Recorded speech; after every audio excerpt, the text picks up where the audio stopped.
আমি এখন আছি বুকিং বিনতাং।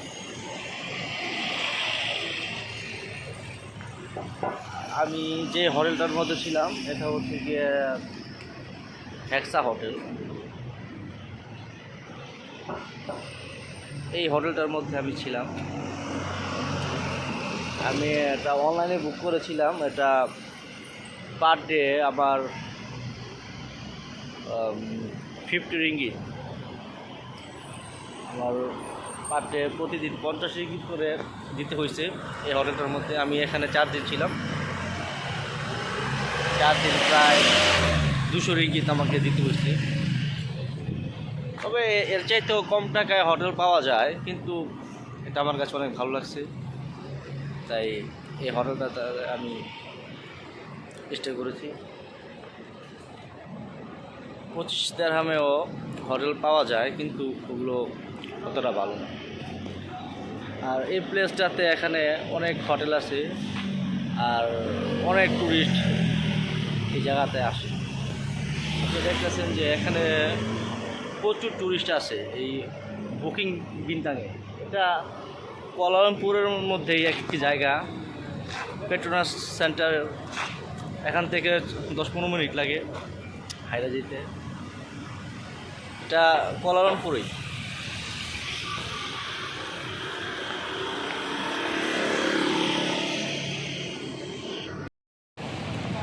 এটা হচ্ছে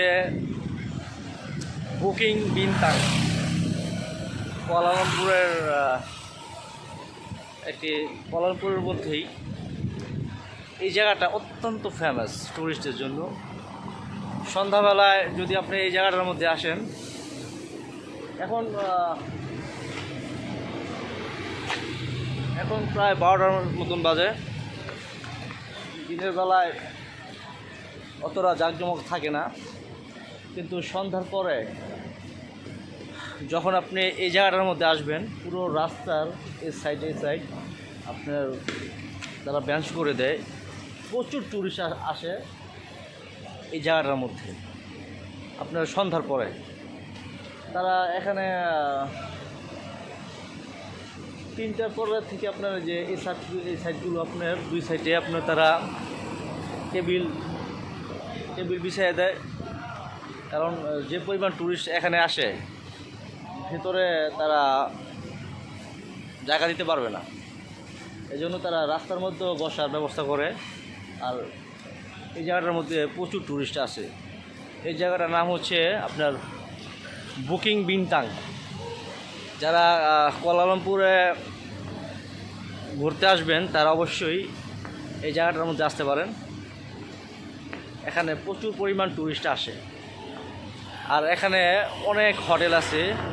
আপনি অন্যান্য জায়গার চাইতে এখানে কম টাকায় হোটেল পাবেন। কম দাম বলতে আপনি 25 রিঙ্গিতেও এখানে হোটেল পাবেন। কারণ এর চাইতে কমে পাওয়া যাবে কিনা আমি জানি না, কিন্তু এখানে 25 রিঙ্গিতেও হোটেল পাওয়া যায়। এটা হচ্ছে সেই ফেমাস এরিয়া বুকিং বিনতাং। এখানে বাঙালি হোটেলও আছে। আপনি যদি বাঙালি খাবার খেতে চান, এখানে বাঙালি হোটেল আছে, থাই, চাইনিজ এবং পৃথিবীর বিভিন্ন দেশের হোটেল এখানে আছে। আপনি যে ধরনের খাবারই খাইতে চান না কেন এখানে পাবেন। তবে বাঙালি হোটেলও এখানে আছে। যারা বাঙালি খাবার পছন্দ করেন তারা এখানে এসে বাঙালি খাবার খাইতে পারেন। আমি এখানে একটি বাঙালি হোটেলে যাব, আমি এখানে খাবার খাবো। যারা বাঙালি আছেন এই এরিয়াতে আসতে চান, তারা এখানে আসলে বাঙালি হোটেলও আপনারা খাবার খেতে পারেন। এখন মানুষ কম, কিন্তু সন্ধ্যার পর এখানে এই এরিয়াটা পুরোটাই একেবারে জাঁকজমক হয়ে থাকে।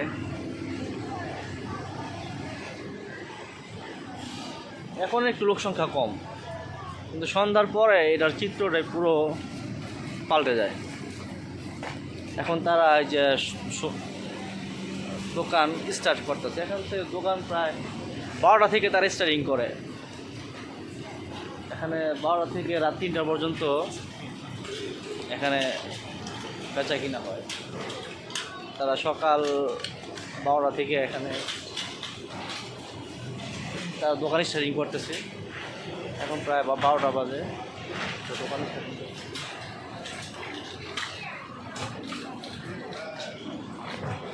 তো এই হলো আপনার বুকিং বিনতাং। আপনারা যদি আসতে চান তা এই জায়গাটার মধ্যে আসতে পারেন। বুকিং বিনতাং, বুকিং বিনতাং আমি একটা বাঙালি হোটেল পাইছি, এই যে সেই বাঙালি হোটেল। এখানে আমি খাবার খাবো। মানে বাঙালি হোটেলের অন্যান্য যে বাঙালি হোটেল আছে সেখানে চাইতে এই বাঙালি হোটেলের খাবারটা আমার কাছে খুব ভালো লাগছে। তাই আমি চিন্তা করলাম এই হোটেলটার মধ্যে আমি খাবার খাবো। এটা হচ্ছে আপনার বুকিং বিনতাং। যদি কেউ বুকিং বিনতাংয়ে আসেন এই হোটেলটার মধ্যে আসতে পারেন। এদের খাবার ভালোই, আমার কাছে ভালোই মনে হয়েছে।